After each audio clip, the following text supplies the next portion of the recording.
Doctor కాబోయి actor అయ్యాను. ఈ సామెత అందరికీ తెలిసిందే. మన తెలుగు అమ్మాయి heroine Sreeleela doctor cum actor అయింది. యాక్టర్ అయ్యాక కూడా డాక్టర్ అయ్యి అందరితో వావ్ సూపర్ అనిపించుకుంది. హీరోయిన్ శ్రీలీల ఓకే, కానీ డాక్టర్ శ్రీలీల నాట్ ఓకే.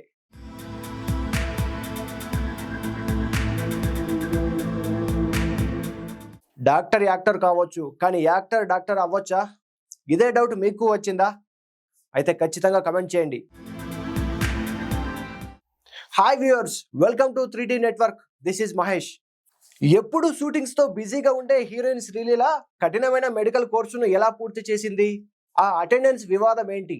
ముంబైలో చదువు, అన్ని ఇండస్ట్రీలను కవర్ చేస్తూ సినిమాలను, ఈ రెండింటిని ఎలా బ్యాలెన్స్ చేసింది? మరి ఎంత డిసిప్లైన్డ్గా ఉన్నా, ఏడాదికి 8 నెలల షూటింగ్తో బిజీగా ఉండి షాప్ ఓపెనింగ్లు, దేశ విదేశాల్లో ఈవెంట్లు, ఇంటర్వ్యూలతో ఊపిరి సలపని షెడ్యూల్స్, ఎక్కే విమానం దిగే విమానం అన్నట్టుగా ఉండేంత బిజీ. అన్ని ఇండస్ట్రీలను కవర్ చేసేలా సినిమాలు చేస్తూ, తీరిక దొరకని షూటింగ్లతో గడిపేస్తూ, క్లాసులకు హాజరవ్వకుండా, అటెండెన్స్ లేకుండా డాక్టర్ కోర్సు కంప్లీట్ చేయొచ్చా? Is it possible? No way కదా. కానీ మన యాక్టర్ శ్రీలీల ఎలా డాక్టర్ అమ్మయింది? డాక్టర్ అవ్వాలంటే 4.5 ఏళ్ళు కింద మీద పడి రేయింబవళ్ళు కష్టపడితే కానీ MBBS పూర్తి కాదు. రోజుకు 3 కాల్ షీట్స్, 4 పాటలు, 6 స్టెప్పులు అంటూ సాగే శ్రీలీలకు ఎలా సాధ్యమైంది?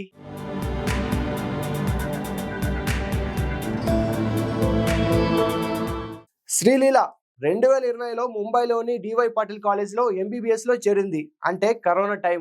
ఆ సంవత్సరం కాలేజ్ లేదు. ఇంకో రకంగా చూసుకున్న 2020 నుంచి శ్రీలీల సినిమా కెరీర్ చూస్తే ప్రతి ఏటా 2 నుంచి 4 సినిమాలు చేసినట్లు సినిమా లెక్కలు చెబుతున్నాయి. ఎంత లేదన్నా కనీసం సంవత్సరానికి 8 నెలల కాలం పాటు ఆమె షూటింగుల్లో బిజీ.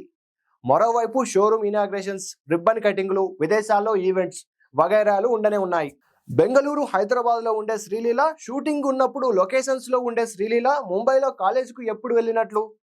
ఇది మామూలుగా ఏదో మెడికల్ సర్టిఫికెట్ పెట్టి అటెండెన్స్ మాఫీ చేసుకుని పరీక్షలకు హాజరయ్యే పాస్ అయ్యే డిగ్రీ కాదు. 4.5 ఏళ్ల డాక్టర్ కోర్సు, కఠినమైన ఇంటర్న్షిప్ ఎప్పుడు చేసినట్లు? MBBSకి అటెండెన్స్ కనీసం 80% వరకు ఉండాలి.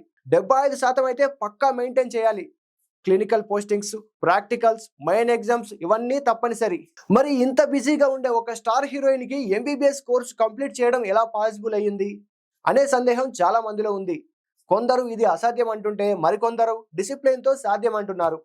ఎంత డిసిప్లిన్తో చదివితే సాధ్యమవుతుందో కమెంట్ చేయండి. మరోవైపు ఇండియన్ సినీ హిస్టరీలో హీరోయిన్లు డాక్టర్ అవ్వడం చాలా అరుదు. సాయి పల్లవి జార్జియాలోని మెడికల్ యూనివర్సిటీలో MBBS పూర్తి చేసి తర్వాత పూర్తి స్థాయిలో సినిమాలోకి వచ్చింది. అలాగే మనూషి చిల్లర్ హర్యానాలోని మెడికల్ కాలేజీలో MBBS చదివి మిస్ వరల్డ్ టైటిల్ గెలిచిన తర్వాత బాలీవుడ్లో అడుగుపెట్టింది. అదితి గోవిత్రికర్ MD పూర్తి చేసి తర్వాత మోడలింగ్, సినిమాల్లో రాణించింది. డైరెక్టర్ శంకర్ కుమార్తె అదితి శంకర్ కూడా డాక్టరే. కానీ వీళ్ళంతా డాక్టర్ కోర్సు పూర్తి చేసుకున్నాక సినిమాలోకి వచ్చారు. కానీ శ్రీలీల 17 ఏళ్లకే సినిమాలోకి వచ్చింది. ఓవైపు ఏడాదికి 2-3 సినిమాలు చేస్తూనే డాక్టర్ కోర్సు పూర్తి చేయడమే విడ్డూరంగా ఉందంటున్నారు నెటిజన్స్. మరి ఇదేం లీలలో శ్రీలీలే క్లారిటీ ఇస్తే బాగుంటుంది. ఎందుకంటే మన సమాజంలో డాక్టర్స్, ఇంజనీర్స్ వీరు మోస్ట్ ఇంపార్టెంట్. ఒకరు ప్రాణాలను కాపాడే ప్రాణదాతలైతే మరొకరు సమాజాన్ని నిర్మించే శిల్పులు. ఈ 2 రంగాలు సొసైటీలో మోస్ట్ ఇంపార్టెంట్ పిల్లర్స్. ఇప్పుడు అర్జెంటుగా శ్రీలీల డాక్టర్ ప్రొఫెషన్ లోకి మారకపోయినా కానీ డాక్టర్ అనే పదం ఒక సాధారణ హోదా కాదు, అది గౌరవానికి ప్రతీక. ఆ పదం వెనుక ఉన్న ప్రతిష్టను దృష్టిలో పెట్టుకోనైనా శ్రీలీల స్పందించాలి.